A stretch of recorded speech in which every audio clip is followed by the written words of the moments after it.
bring in our training need assessment. So training need assessment will come before, and then the HR department or the departmental manager, they are going to collect all the training need assessment and bring into the training plan. So that's why this activity of performance review is most of the time it is started in November and December, and then in January, by the end of January, the HR department is going to finalize the training calendar or training program, and then they are going to do this activity according to the plan. And because it also need the resources, so they have to get the approval for budget.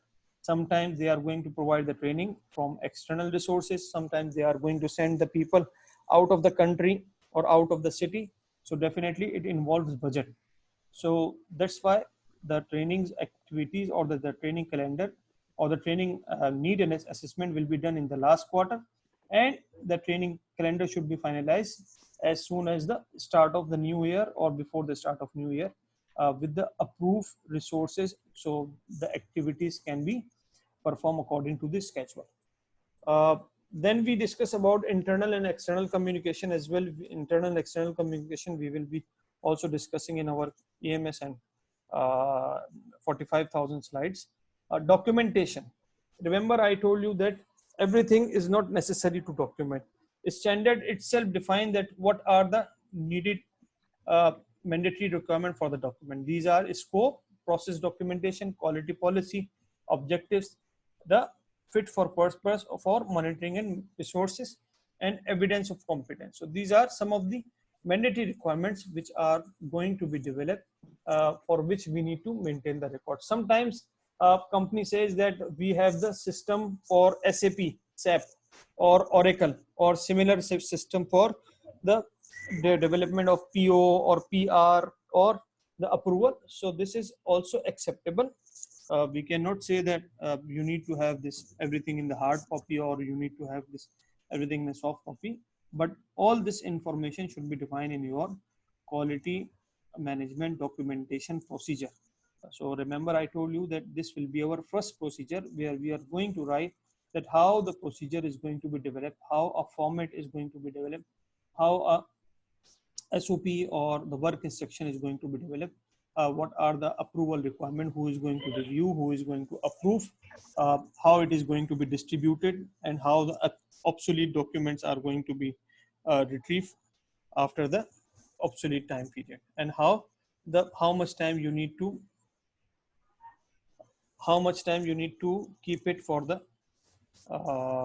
purpose of retention time, right? Best thing about this revision is the less documentation and no more stamps are required. Otherwise, before we have so many colors, very good colors of rainbow in the stamps. Green color for control, uncontrolled, this and that. Now, if you have just only one folder, then it is more than enough.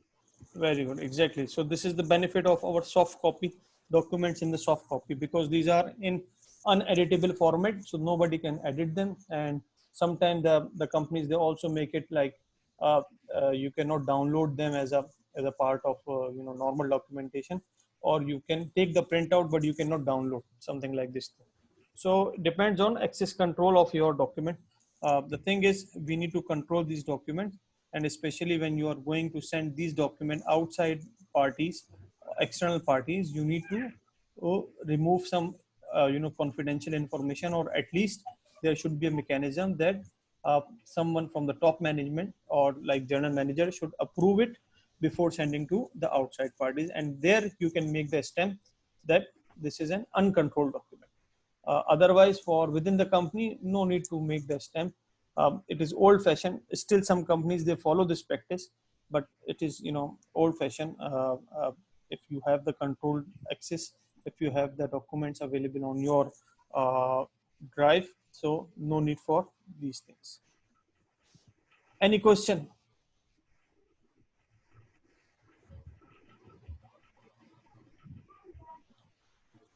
The documents must be controlled, legible, readily identifiable, retrievable, and accessible. Very necessary requirement.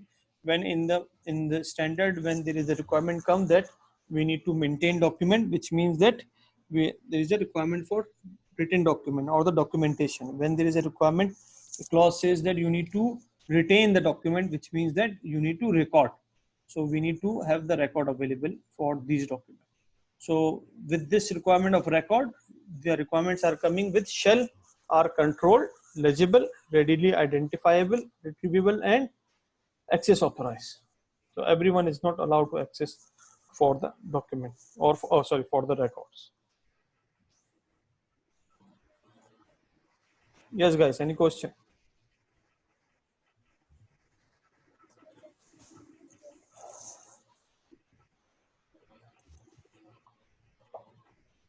So now we are going to a very important clause with the name of operations. Clause number 8 is the operation. Clause number 8, operation, is a part of our PDCA. What is the PDCA? Is it part of P or D or C? Operation. Operation is a part of P, D or C? D, do. Do. Do. Very good. Operation is a part of our do. So, and in quality principle, it's a part of our process approach. So PDCA, again, we are going to apply. Operation is very important because it contains all of the things which are necessary for your production department, for your operation department, for your quality department, for your purchase department, and for your starting with your customer requirements. So this is going to define the whole system. I was thinking to make two workshop on this clause only, but then I realized that it will take too much time. It's better to have one workshop. But if you are interested, then we can have the other workshop is small. We can develop this workshop as well, and then we can proceed further. No problem. So let's have the summary of this clause, and then we will go for the workshops. The organization must plan, implement, and control processes. Now, in these three lines, they have clearly mentioned that what do you need here, right? In this small line, they have mentioned that what are the things which you need to control. So when we are going to have our production activities, our planning activities, so the first thing what we need to have plan available, which sometimes we call it production plan. So without production plan, how we can start the production? So this plan should be implemented, and the control processes. When we say control processes, it means that monitoring and measurement activities, those activities which are being done by the quality department. For this purpose, we will be developing the quality plans as well. So what are the specification? Remember, in clause number 4, in clause number 6, we have defined the specification of our products, and now we are going to verify if these specifications are going to meet or no. So determine the resource needed. For example, what are the resource in terms of raw material, in terms of your utilities, in terms of manpower. So to make our operations alive, what resources are going to be needed, and communicate information to customers. Very important point. It is the job of our sales department, our marketing department, who are in contact with the customer, that how they are doing the customer communication. Again, I would request all of you that you should open your learning guide, right? Your learning guide, I think it will be on something like page number 55, 56, 57, something like this. So there is more detail available there. I want you to be with your learning guide. So later on you can see and you can recognize that what we have discussed. So operations, when we are going to do the planning, the organization need to have plan, implement, and control processes. It contains all the activities starting from production plan, starting from quality plan, and the execution, our process flow. Determine the resources needed, what are the raw material required, what are the human resource, utility requirement. We need to define these things. And then communicate information to customers on products and services. We need to have a specific responsible person available who are going to do the communication with the companies. It is not a requirement, or it is not a good practice that anyone can do the communication with the customer. So most of the time we have sales department, and sometimes we have the quality department or the operations manager who is involved in the communication with the customer, because sometimes the customer, when the customer are going to give you order, sometimes they are going to make slight changes in the order. Sometimes you are not being able to meet the 100% their order, so you are going to convince them that if we can modify some of your order. So there must be a formal communication, and this communication record should be available, how the customer is going to provide you the requirement and how you are going to fulfill their requirements, and who are going to review. So that's why we also have the workshop available for the customer requirement. And then obtain customer feedback. Now, very clear requirement that we need to have a customer feedback. What is the difference between feedback and complaint? Customer complaint and customer feedback. Feedback, feedback can be good, feedback can be bad about you. Any service or product you deliver to the customer, and whatever you now the ISO is asking you to take words from them. How was the quality? How was the services or product like that? Very good, very good. And what about the complaint? Plain was the customer is contacting the company that he has an issue with the product or service. But feedback is the company is asking the customer of their own of how is their service is Very good. being. Very good, Abdurrahman. Very good. Yes, exactly. The complaint is that you are not going to meet their requirements, which have been defined by the customer, and you are having the PO available for these things. You have committed for these things. You are not going to meet any of these requirements. So the customer is going to make the complaint.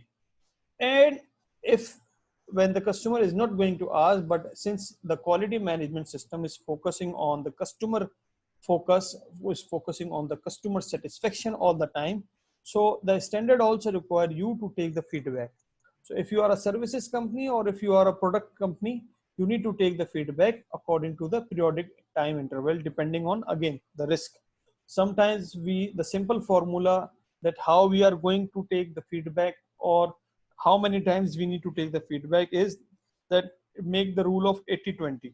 Those customers who are going to make the contribution 80% in your overall revenue, they are important customers basically. Okay, so they are basically the 20% who are going to give you the 80% business. So we need to, we can say that it will be our mandatory requirement that we should take the feedback from them at least once in a year. But those who are our small customers, sometimes they take, sometimes they don't take. So in this case, they are not going to, it is not needed that we will take from them. Can you see the form which I've seen on my slide?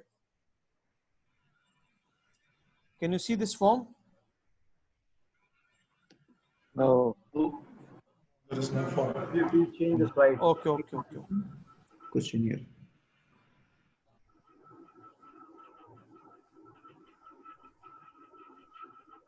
Can you see it now?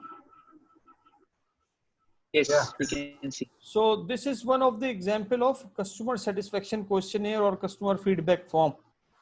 Customer feedback form, sometimes when we are doing the audits or sometimes when you are doing your activities of quality management system and you are going to ask your marketing people that it is a requirement from the customer that we need to take the customer feedback. So they will come up with the argument that this customer is 8-year-old, this customer is 10 years old, and they are giving us continuously orders, so which means that they are satisfied with our performance. Why do we need to have this feedback available? So the answer is simple, that today they are going to take you from last 10 years, from 10 years, from 8 years, but every time the case will not be the same, right? We have a good example of Motorola, we have the good example of Nokia, that those who are thinking that we are the market giants, we are the champion, so they were now failed. So at the same time, it is not necessary that we are the only producer of this product or we are the only supplier for this product, right? So in this case, for example, you are not the Aramco, that who is the only authority going to supply the oil or the diesel within the country.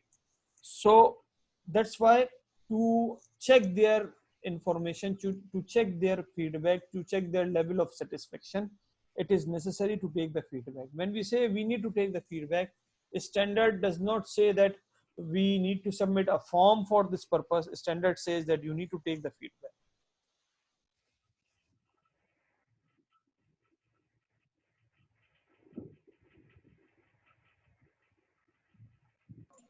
Mr. Anas? Hello,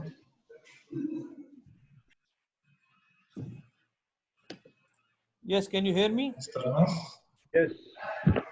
Yes, Can you hear me? Yes, Ali. yes. I just have one question. Sorry for being late, but I have a problem. It's okay. What if the complaint of the customer was something that will be costly on the company? What if they think that their complaint is something that should be in, how? That they complain about something, if we add it on our product or if we put it in our product, that will be costly. But he want it without the cost. Yeah, This see, can't be this a is complaint, right? no, this cannot be a complaint until unless it is needed by your PO, right? Your purchase order or the agreement with the customer. It is the document which is going to define the formal requirements. The customer can only be happy if you are going to give them everything free of cost, right? So it is Exactly. not necessary that for everything customer will be happy with you. That's why I'm saying that when the teams are taking the feedback, sometimes we have seen the multiple example. For example, those companies who are project based companies, when they finish the project, they submit the feedback. For example, we as a service provider, when we submit the feedback, the participant, sometimes they like the training because they have the level to attend this training, so they are going to give you very good feedback. But there are, for example, 25% of the participants are those in the classroom who don't have the level to attend this training. So when you are going to take the feedback from them, they will write the same thing, that the food was not good, right? The trainer was going very fast. The We can add, the videos were in the English language. We will not be able to understand. So we need to see that what are our commitments with the customer. So if there is a requirement which is not being fulfilled from our customer requirements as mentioned in the PO or agreement with the customer, then it will be considered as complaint. Otherwise, it will not. It will be a value addition, and you as a customer-oriented company, you should oblige this requirement and you should try to fulfill uh, their requirement as much as possible. So this is one of the you can see that this is one of the simple form which we can design for the customer satisfaction. It discuss about the rating, the importance of this point, and the score. For example, we have defined here. We can see the score. For example, 1 is the minimum and 5 is the maximum. See here. And similarly, importance, 1 is the least important thing for the customer and 5 is the most important thing customer. Because maybe for it will be vary from company to company. Some customer they like to have very good quality of the product, but some customer they like, okay, quality is one of the factor, but my focus is more on the cost. Another customer say, okay, cost is already, it is decided, the quality is already decided, we are happy, but the response time for your team, or you are always making the delay. So that's why we have put both these columns. So the customer can say that service quality for me is 5, the importance of service quality is 5, but the score you are getting for service quality is 3. Similarly, speed of response on change request, as I told you, sometimes customers during the order they are going to change their mind, they are going to change the specification. So you should have flexibility to meet their requirements, and you can do the actions whatever they are needed within your limited capability. So Do we similarly, have? yeah. Oh, sorry. Can I ask? So compliance of contractual obligation, similarly attention of details and thoroughness, similarly understanding and help with defining request, cooperation of our sales department, promptness and cooperation of administrative finance department, pricing and the terms of payment, speed of complaint resolution, way of resolving the resolution. Is there anything else you would like to tell us? Sometimes here the customer will give you very good rating, okay? here. He will say, okay, everything is 5 4 5 4 5. But when you are going to write here this question, he will write for PO 1 2 3 4, the quality was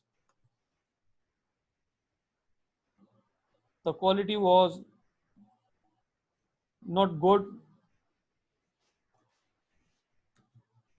The delivery for PO 2345 was very late, right? The response time from your marketing is always delayed.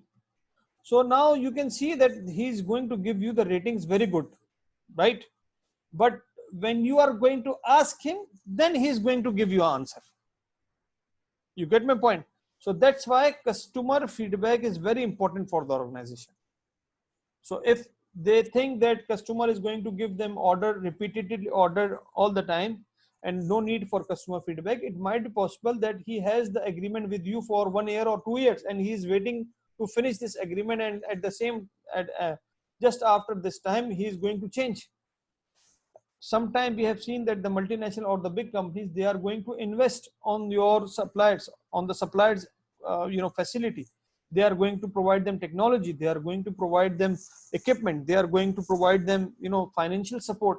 So when they think that the suppliers are our partners, so and they have the long term project with them, so they are going to give them the, for example, we have seen the requirement, Unilever, when they are going to work with some companies, they are going to provide, for example, we have the example of United Warehouse, our participant Abdurrahman Zugzug. United Warehouse is, it's already a very good facility, but since 3 years back Unilever required them to go on the SAP system. So if they want or if they don't want, they have to go because it is a requirement from their big customer and they are going to support them. So similarly, when Aramco is going to perform any of the tasks with you, they are going to improve your level so you can be a reliable or a competent supplier for the Aramco. So that's why we need to take the customer feedback time to time. This activity can be done by sending a feedback form. This activity can be done by calling them. This activity can be done by meeting them physically. Ideally, the physical meeting is always very good because there are many things which you can discuss, and especially for the future forecast. The company purchase department or the company sales department, they know that what are the activities which are going on in the company in next 1 year, 2 years, 6 months. So once you are going to meet them, you can ask them the upcoming requirements, and then you can modify yourself and your system according to their requirement, because once the requirement will come from them, there will be no such surprises. So that's why customer feedback is one of the important activity which the organization is required to carry it out time to time. Is it clear? Yes. Okay. Then we have another thing.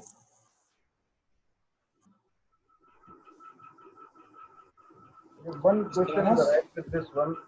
If the rating is good, but he has mentioned his problems in the below area when we are asking to him, we are asking to the customer. Then we, as per ISO 9001, we have to address that or no, or See, it should be enough with the rating only. no rating. ISO 9000 does not say anything about rating. ISO 9000 give you a clear idea that you need to take the feedback and you need to monitor and analyze this feedback. Okay, but one can argue with the auditor that whatever question and I ask to him, he give me very good everything. But when I'm asking in detail to him, he's opening some issues like that. So that's his right, and that's why you are taking the feedback.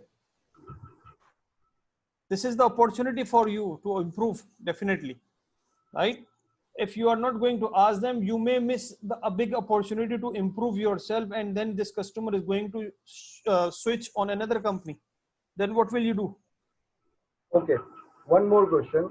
Is there any requirement that post of this, once the document is there, then ISO 9001 is is it asking you what you have done with after that? Yes, Any definitely. Yeah, that's why, as I told you, feedback, measurement, and analyze. analyze?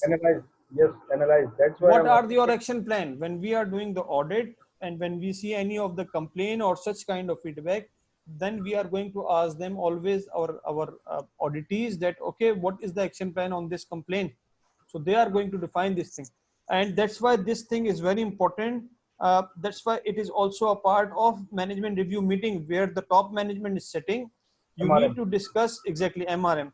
You need to discuss the customer feedback in that meeting, so the top management shall also be aware what the things are going on within the company, what the customers are, because it is not necessary that top management will have the contacts or the links with all of the customers. So that's why, apart from many agenda points, this is one of the agenda point, that we need to show the analysis. And that's why there is a clause number Address. 10, where we need to have analysis of data, analysis and performance evaluation. So there also it discuss about the customer feedback. And this is a very good opportunity. Now again, we link this requirement with our objectives. Now I have seen some good companies, what they are doing. For example, they receive this complaint from a customer, so they are going to assign this complaint as an objective to the relevant department. Maybe 5 customers have identified that your company is not good in the response, or your company is not good in the communication side. So maybe this is an opportunity, or this is now a training need analysis for your HR department or for the relevant department, that maybe the staff who are working in this department, they are not well trained in the communication. Maybe they have issues with the English, maybe they have issues with the Arabic, so they are not be able to communicate the customer in a much better way. So now we will be linking our customer feedback to our objectives. So this is another way to get the objectives. From where we will get the objectives? Something is defined by the top management. Okay, this is one of the input, but what other inputs are possible? The other inputs are possible from the corrective actions, from the audits, or internal audit or external audit, or from, and similarly the customer complaints. It might be possible that you need some time, you need some resources to fulfill this customer need, okay, or to identify or to address this customer complaint. So in this regard, you will be making the objective. You can make the objective, I mean, you can make the corrective action, you can make the objective, you can take it as an objective and say, okay, we need 6-month time, 4-month time, 1 year time to improve ourselves to fulfill this requirement. And that's why we are going to analyze the customer feedback, so we can see that how much we are going to improve last time where we were, and this year where are we standing now. Okay, can you see my slide? Yes, we can see. Got it. Yes, operations. Operations, this is not the surgery operation, this is operation clause. So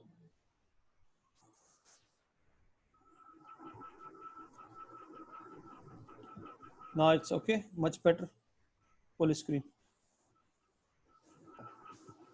Now the another clause, 8.2 clause, says that we need to define the requirements related to the products. For example, what is the product planning, what is the product specification, approval criteria, who is going to approve, who is going to review, what are the requirements for storage, and who is going to release the product. So these are all the requirements which we are going to discuss in 8.2 clause.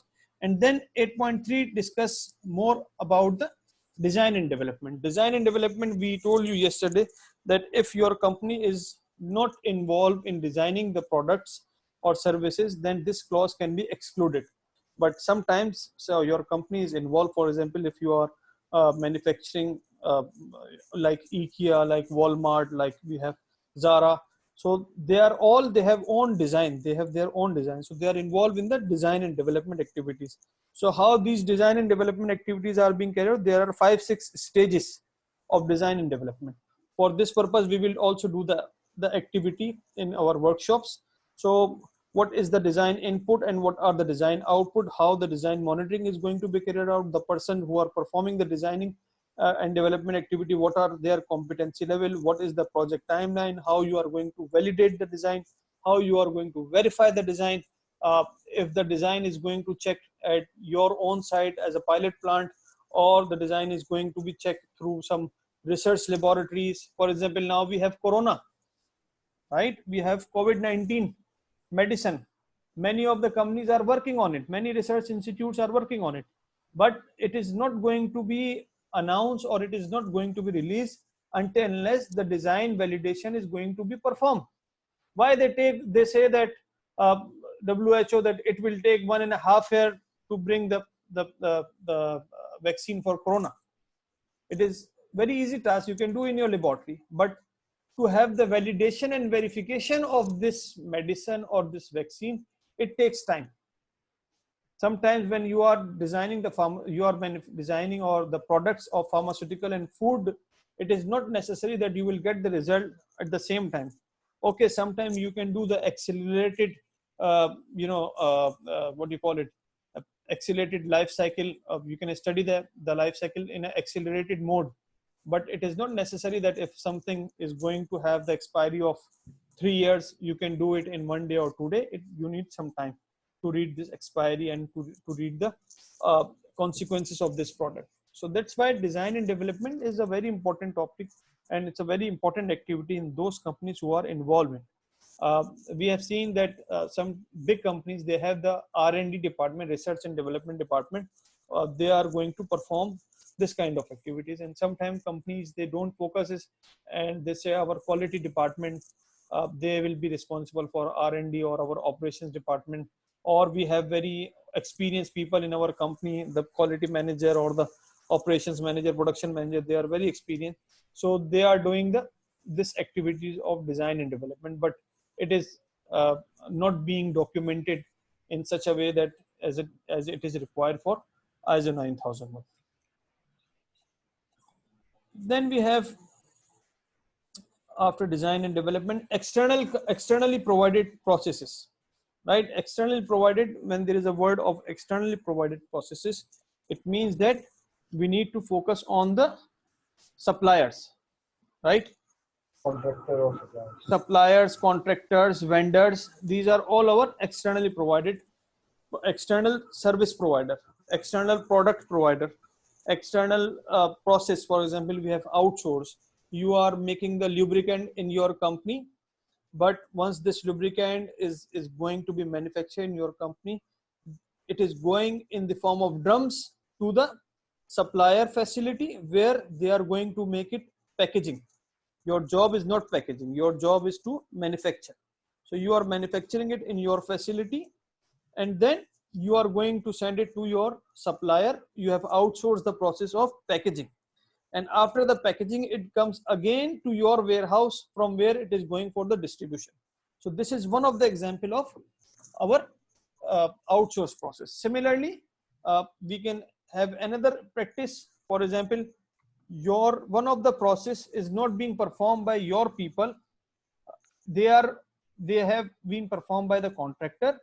This contractor is working within your company, but he has his own manpower, he has his own technology, he has his own machinery, only he is working in your facility. So sometimes you are going to do the outsourcing in this way also. Sometimes the pharmaceutical companies, for example, they do the toll manufacturing. They provide the formula, they provide the quality assurance, and the manufacturing is being done by another facility. So the label, the quality department is active from the customer side. So this is these are all externally services or externally processes. So when we are going to evaluate, or when we are going to induct the suppliers in our facility or in our company, we need to have some checks. And this is one of the mandatory requirement, that the organization must have the criteria for evaluation. On what criteria you are taking me in your company? For example, as we discussed earlier, that you will be now doing the activity of supplier evaluation. For example, I am HSCQ professional and I came to you, sir, this is our company and this is our company profile. Please have a review on this company profile, and definitely you will have some requirements of training for regarding to quality safety. We are the provider for these training, and we also do the consultancy and auditing activities. So whenever you need, please consider us. So after that, my sales guy, he went. So you have my profile available, and after 3 months, you have the requirement comes that, oh, now we are going to have ISO 9000 certification. So yeah, let's see who is the good consultant. So now you are going to call me, or you will see my profile, or you will go to our website, and you will see that what are the services, who are our clients, what are the level of our competencies as a part of consultant or the training. And then you will ask us, okay, please submit your proposal for this activity. So this is called our criteria for evaluation and selection. Now you have selected us, you have taken the 3 suppliers quotation, and you have selected one of the supplier. You have the meeting with them, couple of meeting with top management, meeting with the quality manager, meeting with the pricing. So finally you have selected one of the supplier. Now when we starting the company, when we started the services, so after some time you need to re-evaluate us, okay, on the basis of our provided services. So this process is called re-evaluation. Like you are taking the feedback, right? So similarly, you need to re-evaluate that. Maybe you have inducted a company, and initially that company was providing very good services, but with the passage of time, they have lose their performance. They are not responding in such a way that they should be. The project is going to be delayed due to their lack of capabilities, or they are not be able to understand your requirements. So that's why there is a requirement from the standard that we need to re-evaluate them after the selection. After some time, we need to re-evaluate their performance. So we will be doing this activity in our form, that. And then re-evaluation, sometimes it is the same criteria which you have seen for the evaluation, right? But the only difference that it was new before, now it is in your system. Sometimes those companies who are having some software system, they assign the code. They say that, okay, this code is for this vendor, this is a unique ID. So whenever they are going to assign us PO, it will be with the supplier code always. So different companies, they have their different processes. In our workshop, what we are going to do, that we are taking one company in our system. So what are the information needed as required by standard? We will write in it what is the evaluation criteria for them, how we are going to evaluate them. We are going to write them. And then the third thing which we are going to do, that we are going to raise the PO as required by standard. If you see the clause, there should be a control as required by 8.4.1. If you see, I think it is on page number 59, 50, 50, 60, something like that, of your learner guide and ISO 9001 standard. If you see, there is another requirement that before issuance or before giving them the order to your external providers, there must be someone who is going to review and approve. You cannot release the PO directly. You cannot give them the order directly. So that's why your company has always the system of, first you are going to raise the purchase request. Then after that, your purchase department is going to take the proposals. After that, they are going to finalize with one. And then they are going to prepare the PO. Then this PO will be going to your top management, someone from the top management. Sometimes it goes to the finance GM, it goes to the general manager of the company. They are going to sign it, and then it is being released to the companies. So this is a PO requirement. So what are the PO requirement? You need to identify. For example, you have selected the supplier, and now you have finalized him after the evaluation. So you are going to release the PO. So what are the requirement of PO? You need to mention in your activity. Okay. Then we have control of production and services. All your process starting from flow chart, monitoring, specs, approval rejection criteria, temperature, pressure monitoring, quality monitoring. These are all coming under control, production and service provision. If you are service provider, then all your service quality, your feedback requirements, how you are going to develop the training, how many will be the modules, how the delivery will be carried out, who is going to deliver, what should be the competency criteria for the trainer.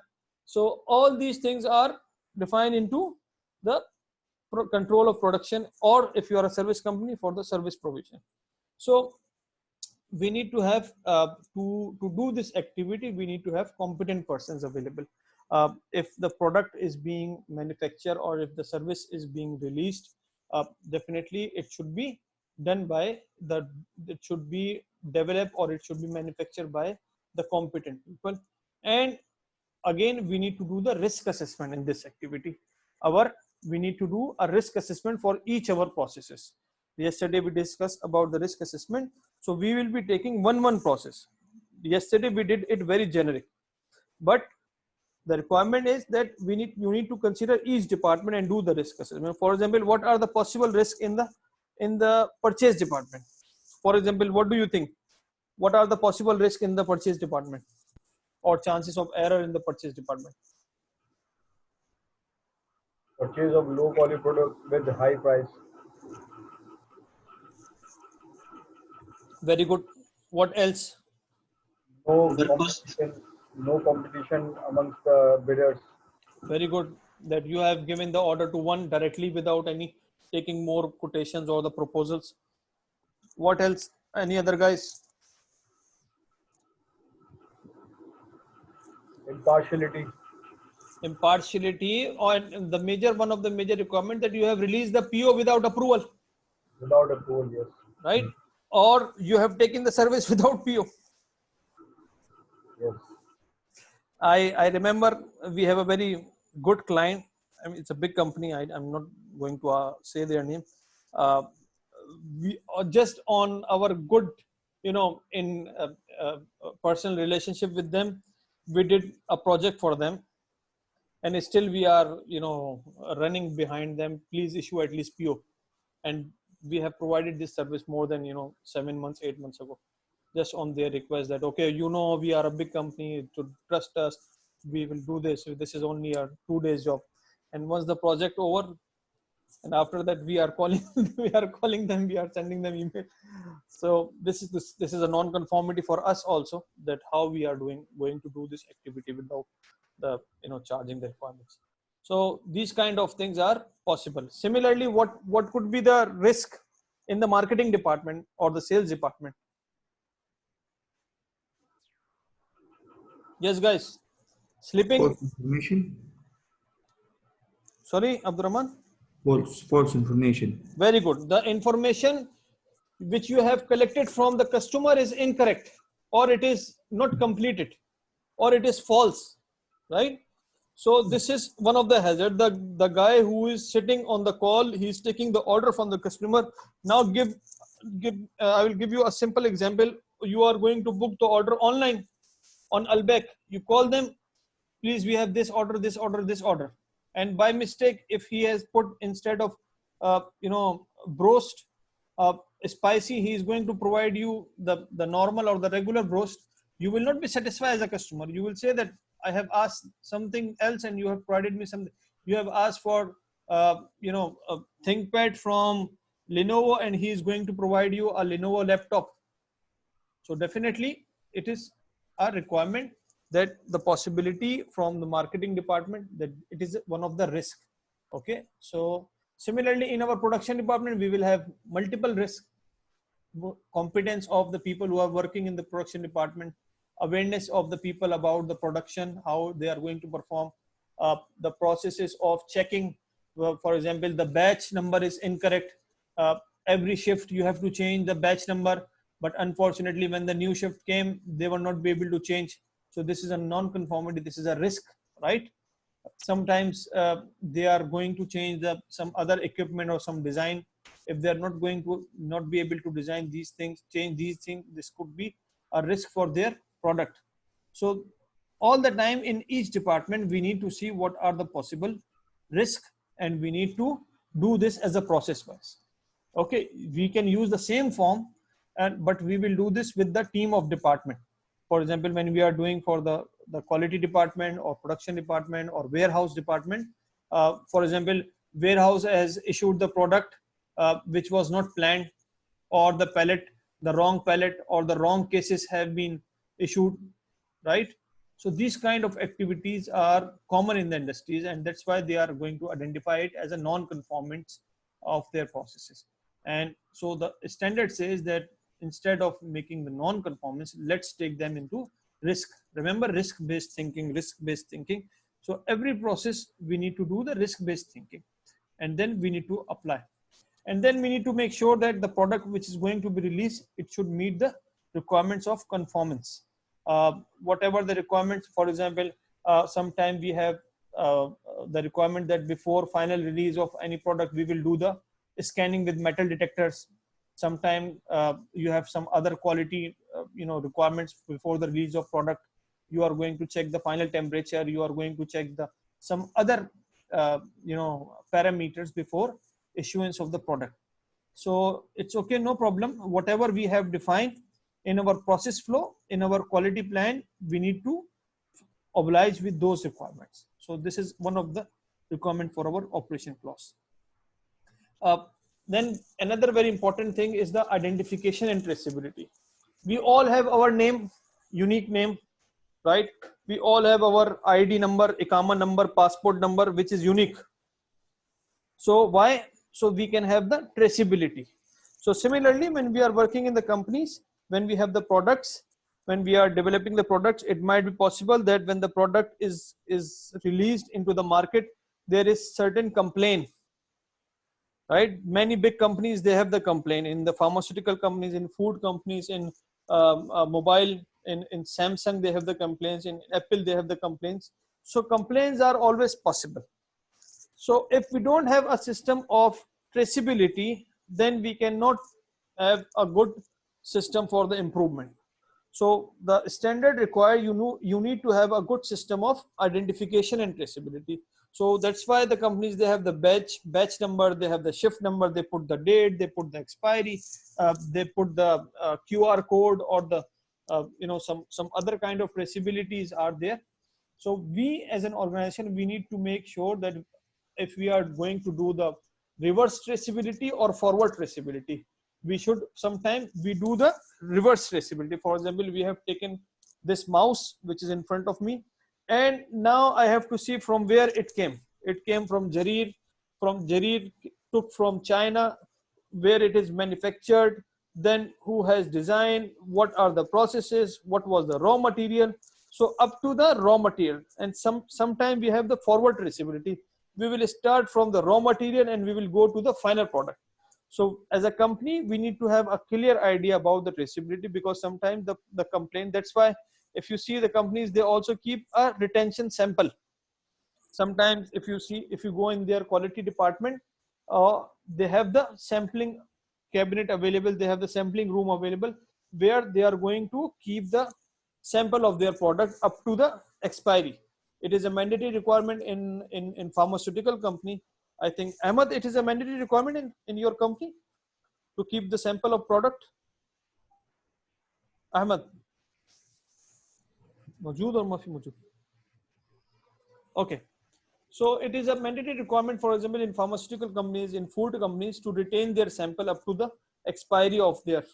So if any of the complaint comes, they have the clear idea that what is the, when it was manufactured and what was the fault in that shift or in that, on that day. So identification and traceability is also an, I think, exercise in your workshop. We will do this activity also. Then we have the requirements for meet the requirements for post delivery. Have you seen that when you are going to purchase the mobile from Jarir or from any of the electronic or electrical equipment, they give you the warranties. So what are the post delivery activities you are going to do? How you are going to have the warranties available? How you are going to have the guarantees available? What are the, these all should be clear at the time of product purchasing or at the time of product release. If you are going to provide them only the maintenance, or if you are going to change the device, whatever it is. So post delivery activities are also very necessary to mention in your quality management system. Review and changes, control changes for production services, whatever the changes which are being made, because you are 90% you are going to do this activity for your customer. So if there is any change in the process, if there is any change in the product specification or the quality of the product, you must have to formally inform to customer, take the permission from customer as a documented, and then you will do this activity. So these are all, for example, release of the product, we need to have persons available, competent persons available who are going to release the product, identify and control output that do not conform the requirements, and unintended use. For example, when we are going to do when the product is required to keep in the cold storage room, or when the product is required to keep in the area where sunlight is not directly available, we need to maintain those requirements. Otherwise, the intended use of the product, maybe it is not going to be fulfilled, right? Similarly, there are some other requirements which are required to fulfill. So, any question, guys?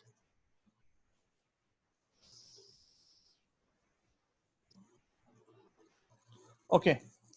Now we will take 5 minutes break, and then we'll come back to start our exercises. Okay, we have the workshops which we need to perform. Right? Okay. Stop recording. Okay. So the next workshop will be, consider a product from your own company. For example, you are in a group of 2-3 people. So any of the product you can take as a case study and perform the identification and traceability. When you are doing this activity, you need to have some information available. For example, identification and traceability. This is the product traceability form. I will share you this screen.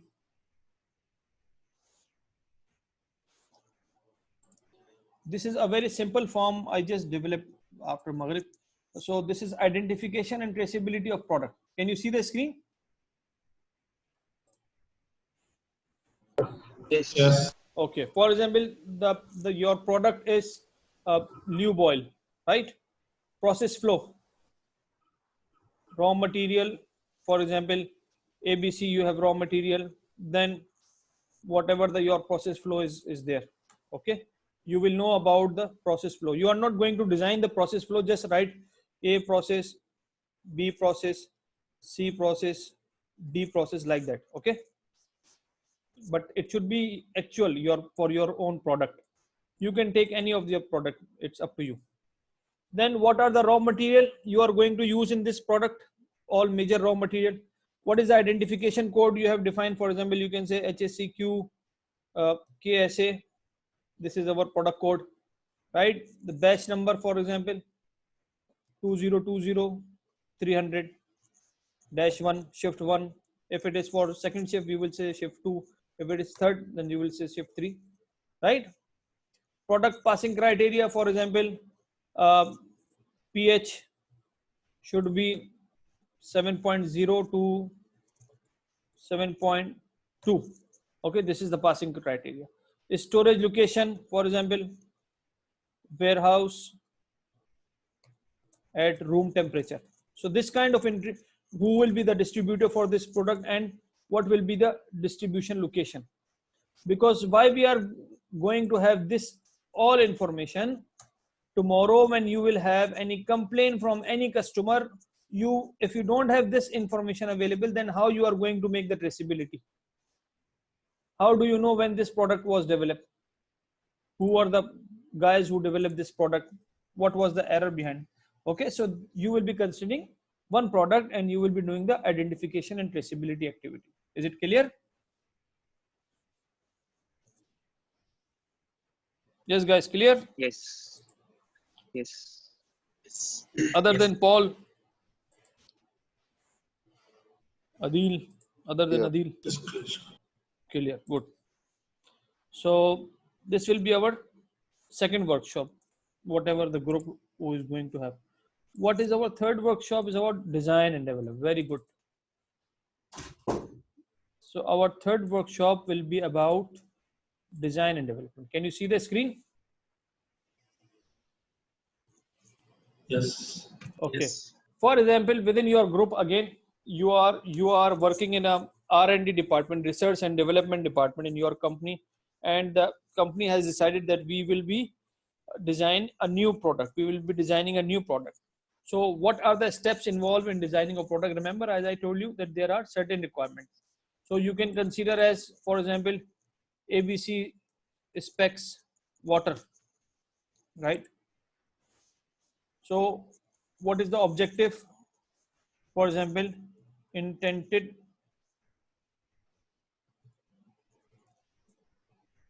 purpose is drinking, right? Who is the design and development team? What will be the product characteristics? For example, whatever the parameter you are going to define here. Information about previous similar products or projects if you have done, or maybe possible that it is a new product, 100% complete new, or some modified product. For example, when Toyota or Abdul Latif Jamil or Toyota is going to have the cars, so it might be possible there is one Corolla model, and every year they will just change some lights, some indicators, some mirror. So the product is major raw material or major requirement are same. So you can say that it was 2019 model, and now we were working on 2021 model, right? So what will be the legal requirements applicable to this product? What will be the code which you are going to follow for this product? What is the potential consequence, for example, as far as environmental concern is there? Maybe this product can produce hazardous waste, maybe this product can produce lot of pollution, right? Similarly, method of validation, how you are going to validate this product. Maybe you will be doing the validation within your company through pilot plant, or maybe you will say, we will do this validation at the client site.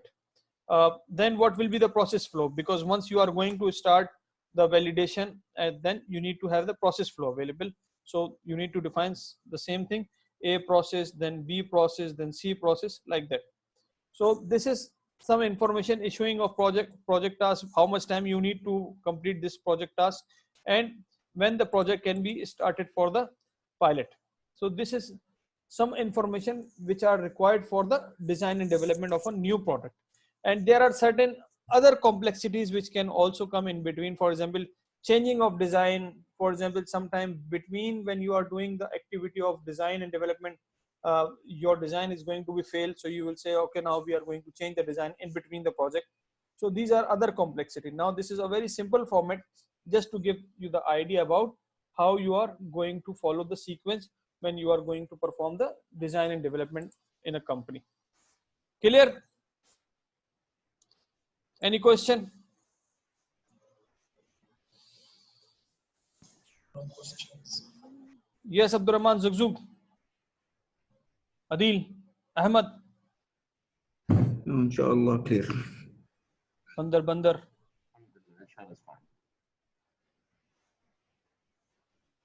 Dia, Farad, Moise, Omar, Paul, Wakar, Wail. So guys, ready for the workshop? Yes. Yes. Okay, very good. Yeah, you have downloaded the format. Now I am going to divide you into the groups. The service they provide is consultancy, training, certification, and structural engineering. So we evaluate this company regard their profile, and also we request them to provide us with more details, hypothetically. And this is our evaluation. The service quality, shipment quality, which is service quality, we evaluate it as 20 according to their previous evaluation from their customers.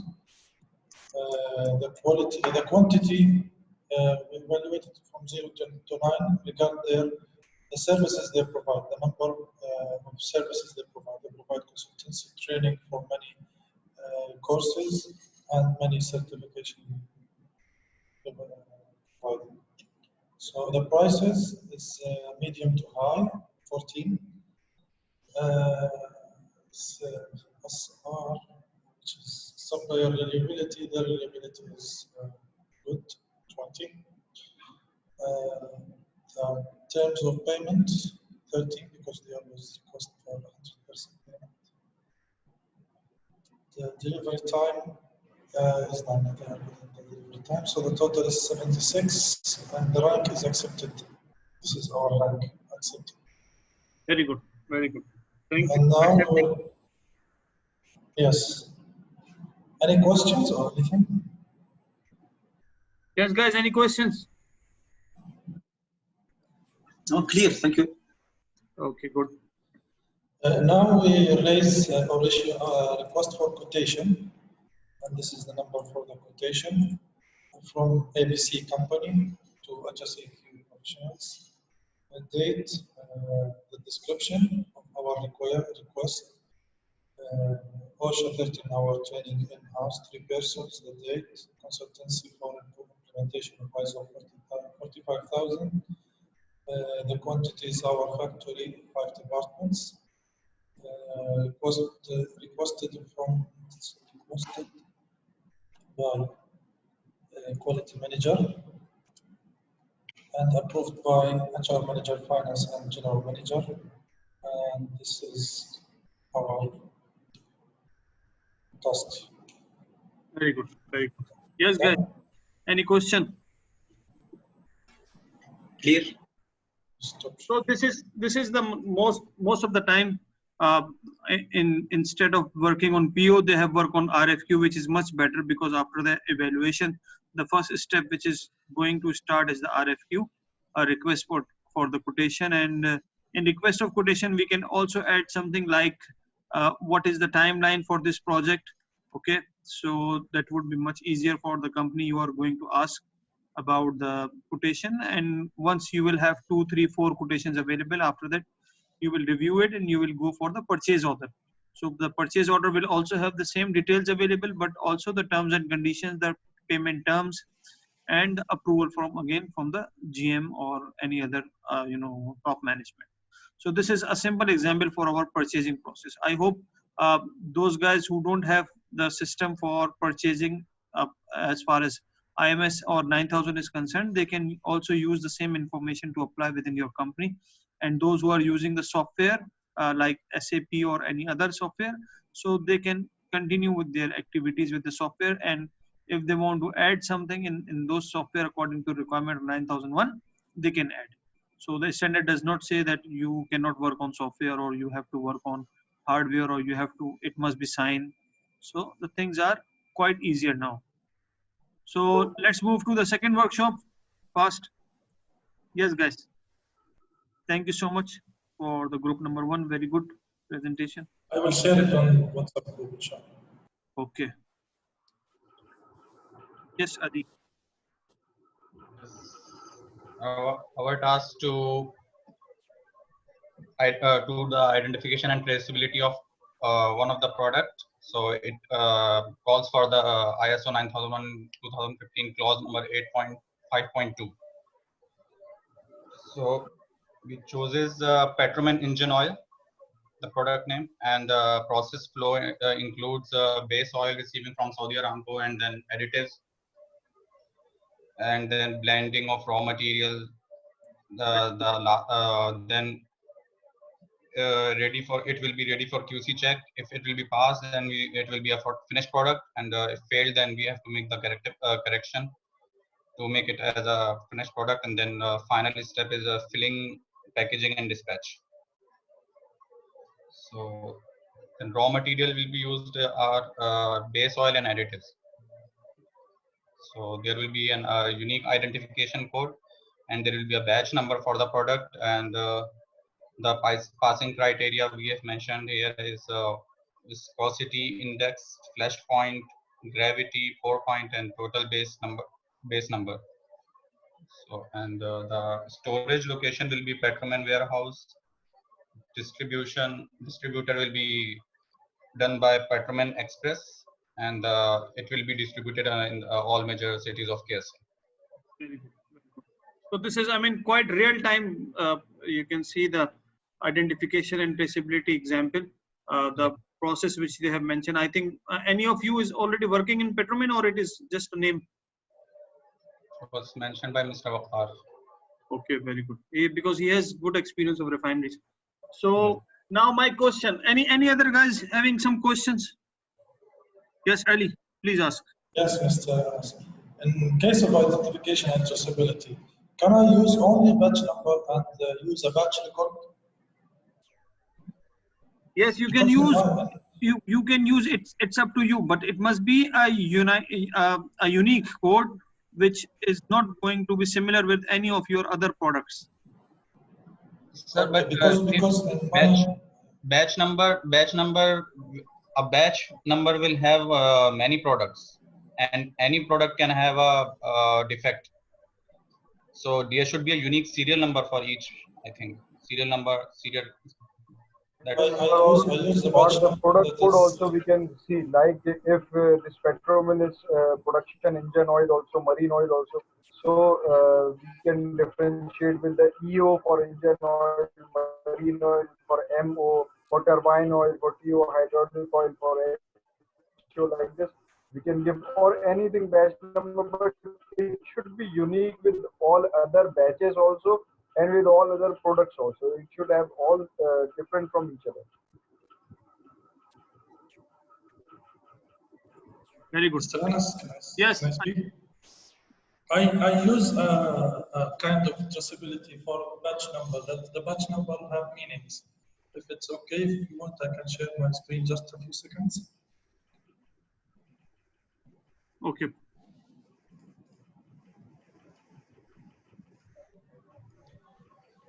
Can you see it? No. Mr. Who's sharing? Can you stop share, please? Multiple people can share. I can stop share now. If you can, please, just a few seconds.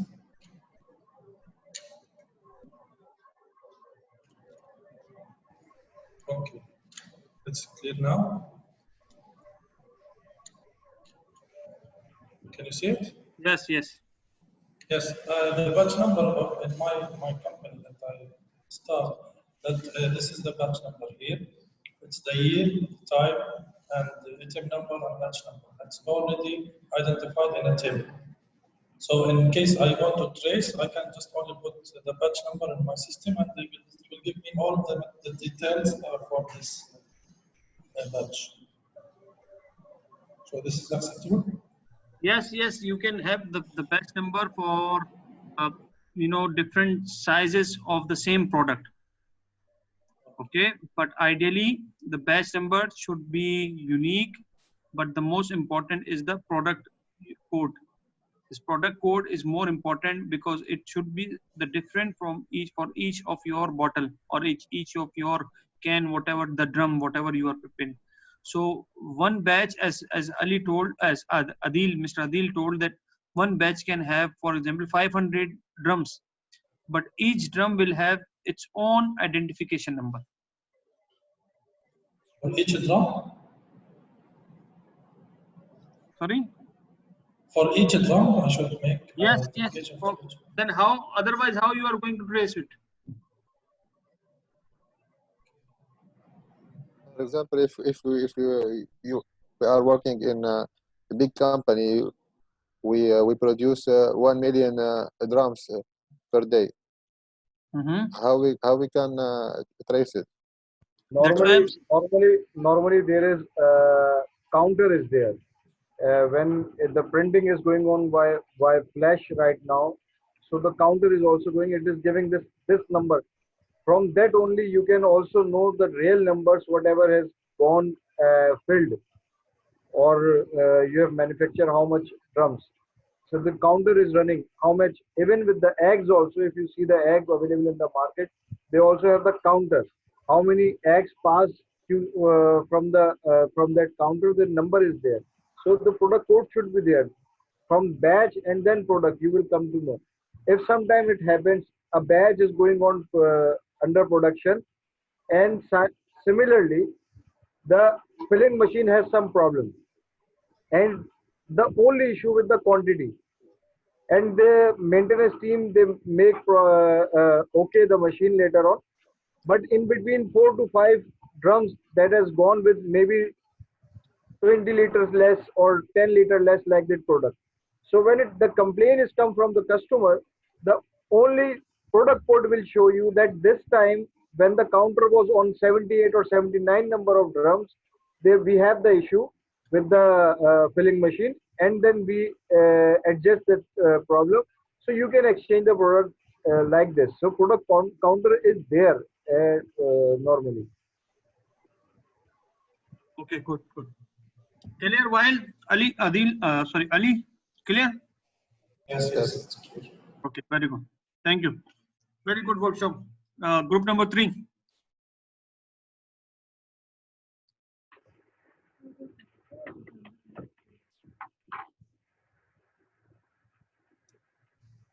Okay, sir. But I prefer one of my friends, Bandar or Maaz, he can talk to explain this report. As you wish, as you wish.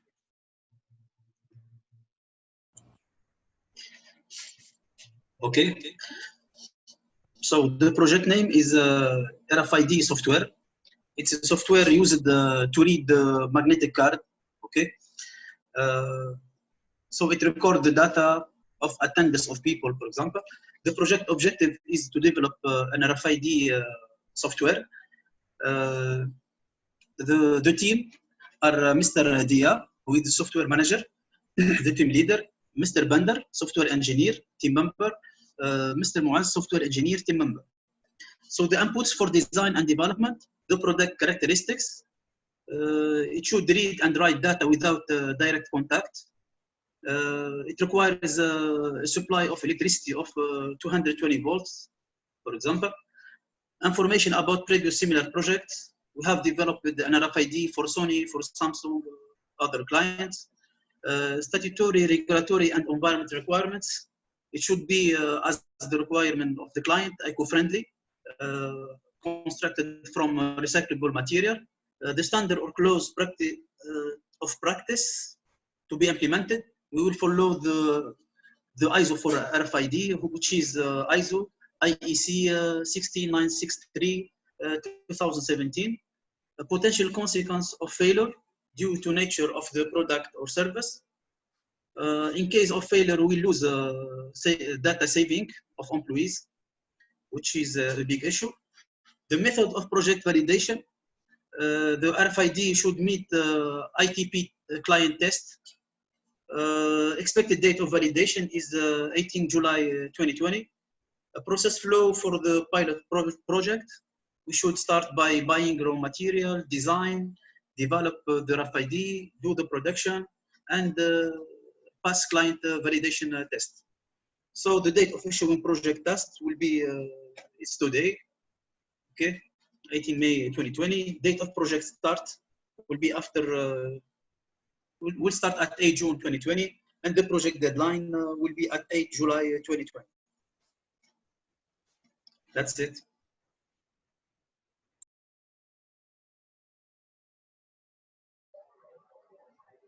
Very clear, mashallah. It's quite clear to us the design and development phases. We have tried to create a simple format, and you have provided with a very good information. So guys, any question?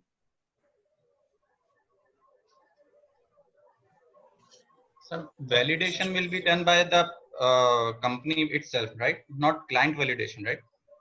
Validation and verification both will be done by the company itself. So they have written in process flow, they have mentioned as a client validation. No problem. For example, it depends on their mutual understanding. If they ask the client to do the validation, they can do. But I mean, ideally, it should be done by the company. Maybe it can also be copy paste from the client. We should do it before the client will do it. Okay, so that's why we call it client validation. Okay. Okay. Yeah. Okay, guys. Any question? So alhamdulillah, we completed the most important clause for the standard, and now we will quickly go through with clause number 9 and 10, because 9 and 10 will also be discussed during the internal audit. So we are not going to discuss in details, but we will try to discuss the important aspects which you are required to know before you further proceed. Can you please remove your screen? Guys, can you see my screen? Yes. Yes. Good. So clause number 9 is all about our check. Remember, check. So clause number 9 is, apart from PDCA, it is our check. So whenever we are having some planning and we have done the implementation for these things, now it is the time to check how our implementation is going on. If we are able to meet the requirements of our plan or no. So for this purpose, we have the evaluation, performance evaluation. when we use the performance evaluation, it is subdivided into 9.1, 9.2, and 9.3. For example, monitoring, measurement, analysis, and evaluation. It contains the monitoring and measurement of equipment, instrument, overall processes, the product conformity requirements, and then we have internal audit. It is one of the way to check how the system is going on, and similarly management review, where the top management is going to review how is the overall quality management system is going on. So this is called our performance evaluation. In performance evaluation, the methods for monitoring and measure analysis evaluation must be defined. For example, what needs to be monitored, when needs to be monitored, and who is going to monitor. It's a very simple example. For example, when you are going to develop, yesterday we discussed about the preventive maintenance plan. Similarly, if we are going to develop the calibration plan, so what we are going to write, what needs to be monitored. So what do you think as a part of QMS, what are the equipments or tools or instrument we need to monitor? Are we required to have monitoring of each gauge or each tool or each equipment which is installed in the company, or what? What do you think? No, no, of course not. So on the sample basis. Only On the sample Statistical basis, analysis will be. that is affecting on the validity of results. very good. We need to monitor, we need to make the verification. See, there is a monitoring and measurement. These are two different things. Monitoring, yesterday I told you, monitoring is only the noting of the reading, right? For example, you have set the temperature at 25 degrees centigrade. So every hour operator will go and he will check if the temperature is 25 degrees centigrade or no. So this is our monitoring. So what needs to be monitored? Those things, those parameters, those equipment, those tools, those those criterias which can affect on our product quality or service quality. So these are required to be monitored. And what needs to be measured, he will also be doing the measurement. For example, if it is required to set on 25, he makes sure that it should always be on 25. If it is exceeding, for example, 27, 28, he will be measuring. He will say, okay, set point is 25, but now the reading is 28. So maybe there is some fault in the system. He is going to inform the maintenance department in this case. So this is our measurement. And then once we have the data available from monitoring and measurement, now we are going to do the analysis. We call it analysis, that how was the performance of this equipment in last 1 quarter. How was the performance of this equipment or this gauge in last 1 year? Because on the basis of these things, we decide the preventive maintenance. On the basis of these things, we are going to decide the calibration requirement. Sometimes, have you seen that the companies have taken machines and they are now like 20 years, 25 years old. So as per their machine manual, it is required to do the preventive maintenance on every 6 month basis. But on the basis of its measuring and monitoring requirement, when we have the data available, we have seen that in last 2 years, 3 years, this machine was repeatedly have the breakdowns. There was a requirement for the maintenance repeatedly, because with the passage of time, the performance of machine is going to be reduced. So in this case, we are not going to have the preventive maintenance on the basis of 6 months, but we are going to do the preventive maintenance on the basis of, for example, we are going to decide on 3 months basis. So this decision from 6 months to 3 months, or you will say that we have seen that this machine is new. In last 2 years, we have made the preventive maintenance in 6 months, but there is no such error. So we are going to increase the time period. You can make it 8 months. You can make it 9 months. So how you are going to justify your argument? How, remember one of the principle, evidence-based decision making. So how you are going to make this decision that we are going to increase the size of monitoring, or we are going to increase the size of calibration? It all comes from our data. That's why monitoring is very necessary. Once we have monitoring, then we will decide that how is our process going, how is our equipment, how is our instrument or the tools are going on. So there are two types of calibration which we can perform. In case there are two types: internal calibration and external calibration. In case of internal calibration, we need to define the competent person who are going to perform this calibration, what is their level of competence, what is the method for calibration, and what is the reference standard which you are going to choose to perform the calibration of your equipment or instrument. So standard does not say that you have to go every time for the third party. The standard says that a competent person shall perform the calibration or the verification activities. So this competent, if you don't, and the company, if you don't have the competency available, then you can outsource it, you can perform it by third party. So again, we need to also monitor the customer perception of the degree to which requirements have been met. Remember, customer feedback again. So the customer perception about your products and services. One is the complaint, one is the perception. The perception will come from feedback. Maybe you will take this feedback by means of call, by means of emailing the form, or by means of physical meeting with them. You need to do this activity. Appropriate data and information from monitoring and measurement activities must be analyzed and evaluated. See, analyze. If the data which is coming from monitoring and measurement, if it is not being analyzed, then it is useless. If it is not being analyzed and if it is not being evaluated, it is useless. You are taking the customer feedback, right, from each customer twice in a year, and but you are not going to evaluate it, but you are not going to measure it. So this feedback is useless. We are taking the feedback to improve ourselves. You are noting the machine breakdown or the production breakdown on your log sheets, on your data sheets, but at the end of month, at the end of year, you are not going to measure it. So this is useless. So whenever we are going to monitor any of the activities, whenever we are going to do the measurement of any activities, we need to analyze and we need to evaluate them. So then this data will be a useful data. Then this data will become the information. There is a difference between data and information. If the data does not have any mean, so this will consider as a data.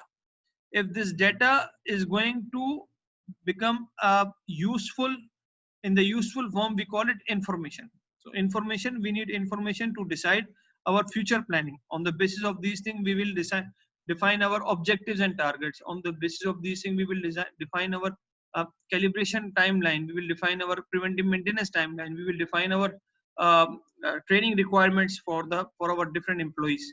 So that's why analyzation and evaluation of data is very necessary. We have seen in the companies, sometimes the companies, they have very good system for the monitoring and measurement of these data, and they are going to monitor it on during monthly meetings and during top management discussions. They are going to analyze these things.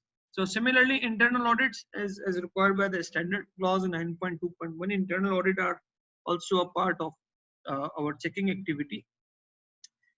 In simple words, internal audit are required to perform on planned interval. It will be done by competent people. Internal audit program should be there, and whatever you are going to see during the internal audit, it must be documented. Internal audit is a formal activity. It is not an informal activity. It is not like you will wake up in the morning and you will go to perform the audit. It is a planned activity. Again, the departments which you are going to do the audit, you are going to make the plan according to the risk-based thinking. For example, the most critical or the most important department, for example, production department, quality department, these will be audited more frequently as compared to warehouse or a store or marketing or HR. These departments, you can reduce the frequency. So whenever you are going to develop the internal audit plan, it is not necessary that every 6 months you will do the audits of each department. You will make the plan on realistic basis. So the more department which are more critical, or the sites which are more critical, you will do the internal audit for them on more frequent basis as compared to the sites or the departments which are having less risk. More about internal audit we will discuss during our last session, which is all about the internal auditing. Then we have the management review. Management review, as we discussed a couple of times, that management review is a top management review about the overall quality management system performance, how the system is going, how the business is going. Management review standard has defined some agenda point for the management review, and standard also say that the management review will be conducted on planned interval. This planned interval, again, you will define, you as an organization, you are going to define that you will do the management review in 6 months, on quarterly basis, or annual basis. Sometimes we have seen that the companies, they keep the management review on minimum 6 monthly basis, because when they are going to discuss something during the management review, they should have the data available. So for example, if they will do the management review on monthly basis, then maybe there is no customer complaint, there is no vendor qualification status available. So once, because top management time is very important. So once we are going to do the management review meeting, we should have some data available. We should have some studies available, so we can show them the performance on actual basis. Management review agenda point are being defined by the standard itself. Management review the points you can see, the changes in internal and external issues, performance and effectiveness of QMS, including customer satisfaction and feedback, meeting the objectives, process performance, non-conformity and corrective actions, results of monitoring and measurement, audit results, performance of external providers, and adequacy of the resources. So these are some of the agenda points for the management review. And then you have also the effectiveness of actions to address the risk and opportunities.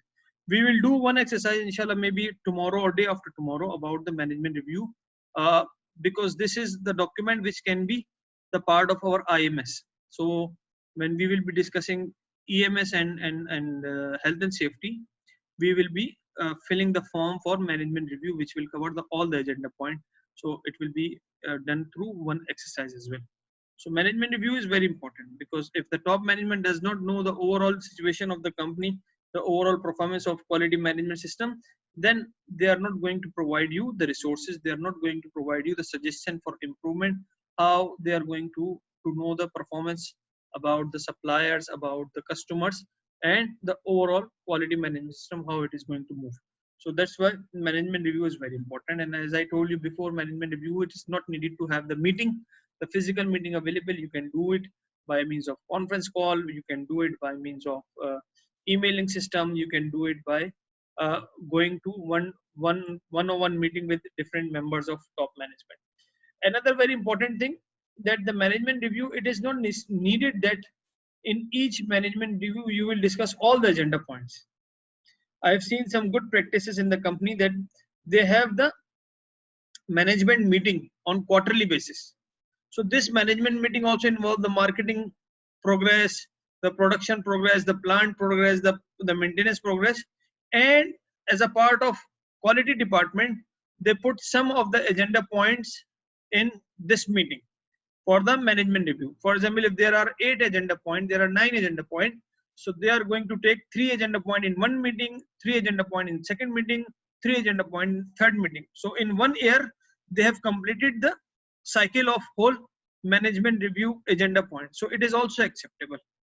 Nobody asks you to cover every point in each meeting, but at least once in a year you can do it, so we can have the record available, we can have the data available, that what are the decisions which have been made on the performance, right?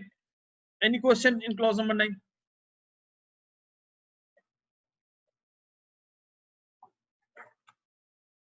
This guys, any question in clause number 9? No. Okay, good. So now we will move to clause number 10, which is the last clause of the standard, and it is an improvement clause. This is the result of the whole standard. The main intention of the standard is to improve. So improvement clause is like for 10.1, 10.2, and 10.3. 10.1 is about generic, that what we need to improve, and then we have the non-conformity and corrective action. In previous version of standard, there was corrective action and preventive action, but now it is only the corrective actions which have been included. Okay, so in improvement, what we need to improve: determine and select opportunities for improvement. Action is required to control and correct any non-conformities, identify and deal with sequence. One thing which is important to know, that there are non-conformities 2 types, right? 2 types. When we say 2 types, it is not the international classification. I'm just making this classification to explain you. There is one non-conformity which you will get during the audits, right? It could be internal audit or external audit, third party audit, or the supply or the customer audit. This is the audit finding, non-conformity. And then one non-conformity, it comes from the system. For example, if you are not be able to make the batch number on any of the product, this will be a non-conformity of the system. Or the product has been released without quality pass. This is the non-conformity of the system, right? Or the QC department did not check any of the raw material, but it is being issued by the store. So this is a non-conformance.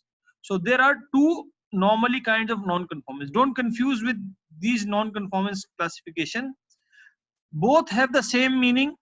Both activities you have to do the root cause analysis and the corrective action.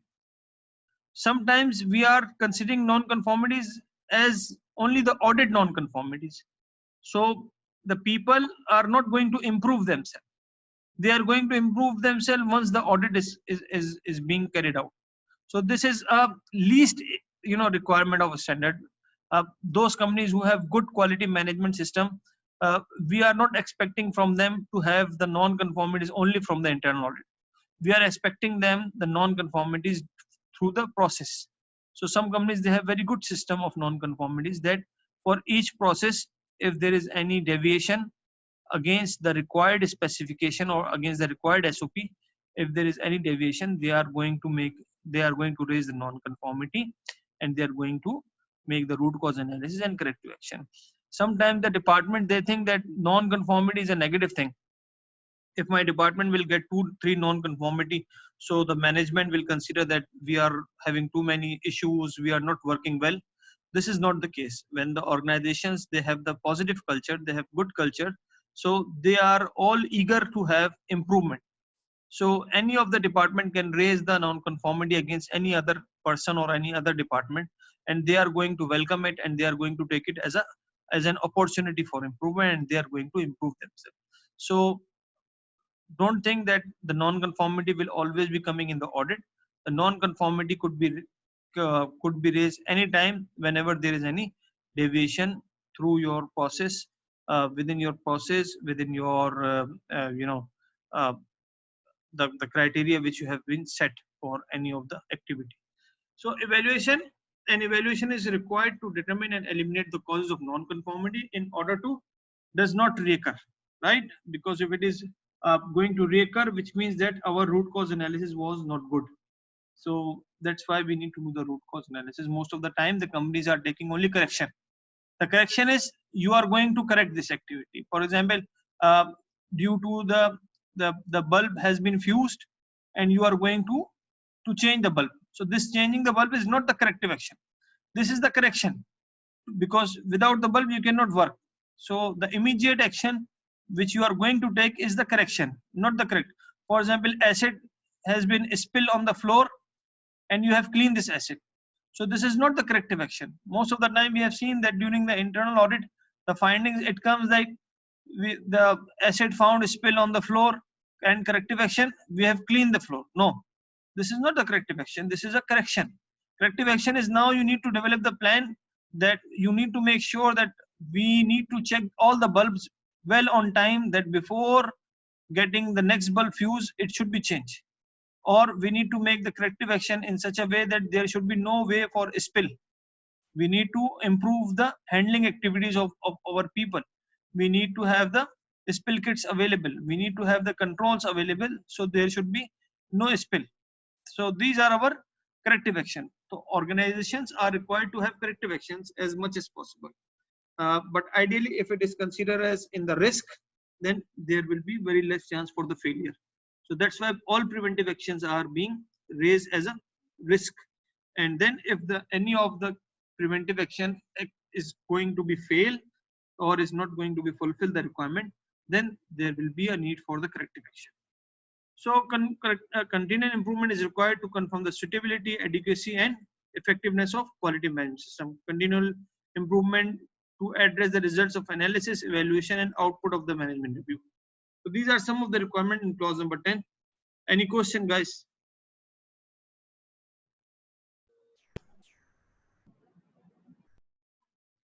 Yes, guys. Any question? Thank you, Mr. Anas. Okay, now what I will do, what is the time now? Not there. Cannot hear it. Not too strong.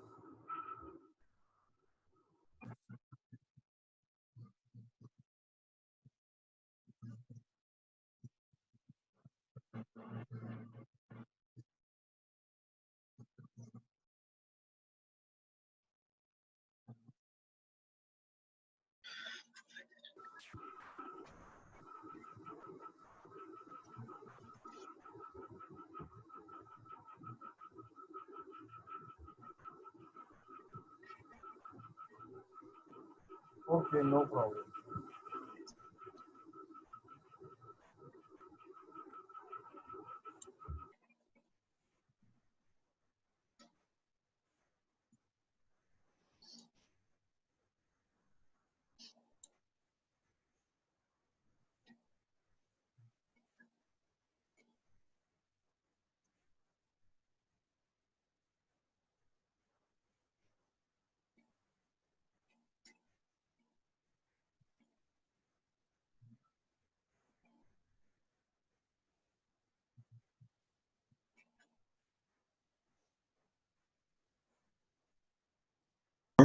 Clause 7, Operation, Clause 8, Performance Evaluation, Clause 9, and Improvement, Clause 10.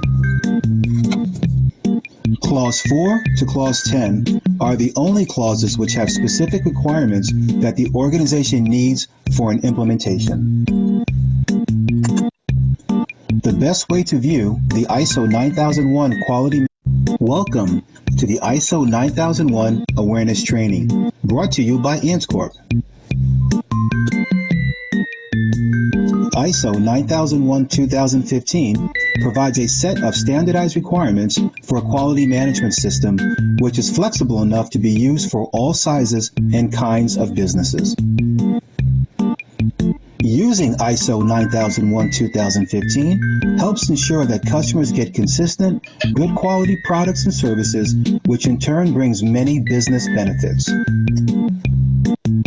The ISO 9001-2015 standard is based on Annex SL. This new high-level structure brings a common framework to all management systems and standards. This helps to keep consistency and alignment with different management system standards, often matching subclauses against the top-level structure while applying common language across all the standards in place.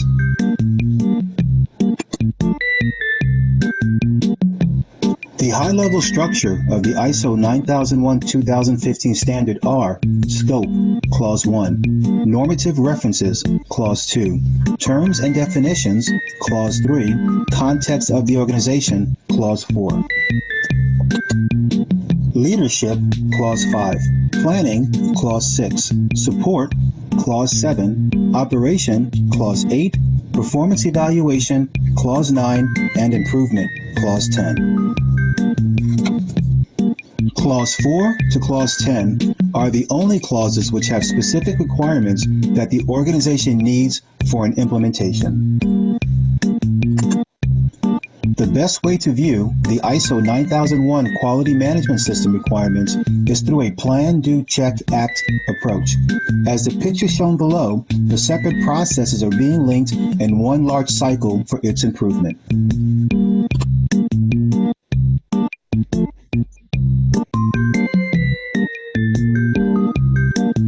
It starts with understanding the context of the organization and the needs of interested parties in the QMS, which is used to define the scope of the QMS and its processes.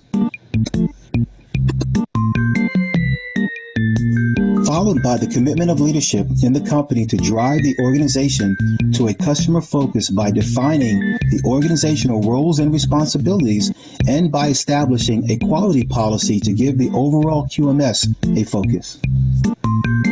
The next level of planning is to identify and address risks and opportunities of the QMS, including setting and planning for quality objectives and changes to support continual improvement. Now is the time when the QMS moves along with your business activities.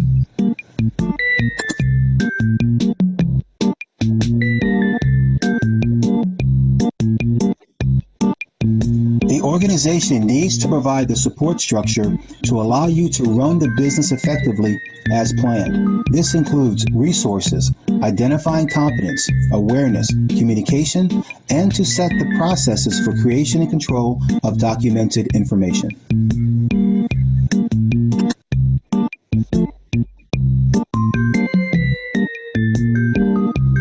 Once the company has processes, controls, and supports in place, it is time to identify controls for the operation, product or service requirements, designs developed, controls placed on externally provided processes, products, and services.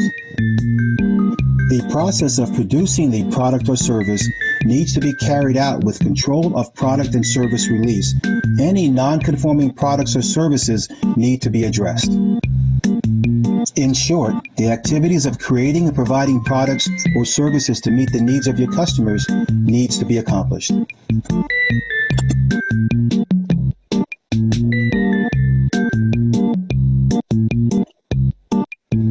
There is a need to monitor, measure, analyze, and evaluate the products or services to ensure they meet requirements, the processes used are adequate and effective, and customer satisfaction is being met.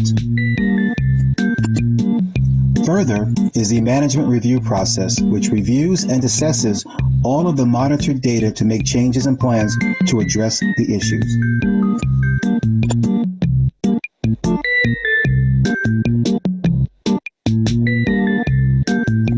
This involves the actions needed to address any issues found in the check step.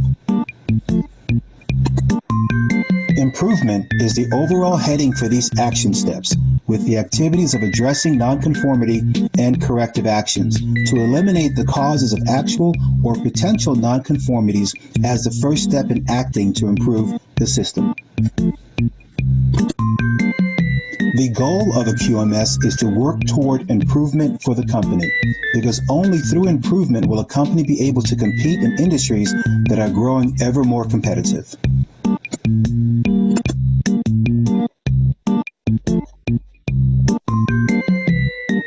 There are other numerous benefits of the ISO 9001 standard. It allows you to become a more consistent competitor in your marketplace. Better quality management will also help you meet the needs of your customers. More efficient ways of working will save time, effort, money, and resources.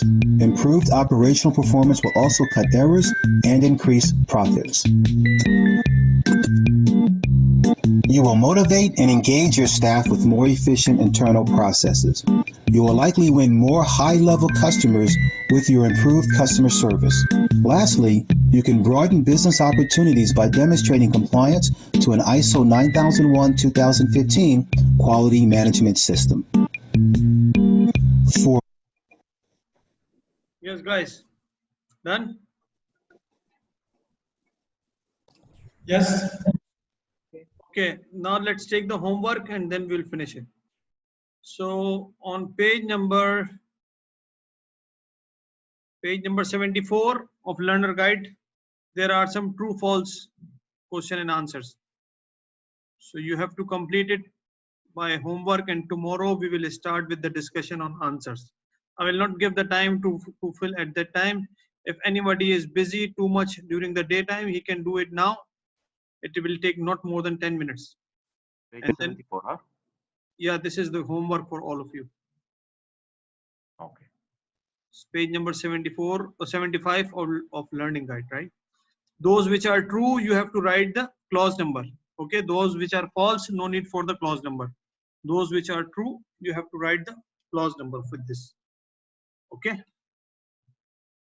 Okay. Any other question for today? So tomorrow, inshallah, the methodology for tomorrow will be like what I want. I mean, I'm suggesting this. See, 14,000 standard and 45,000 standards are very similar to each other, and that's why we have HSC department, right? Because the activities are very symmetric to each other.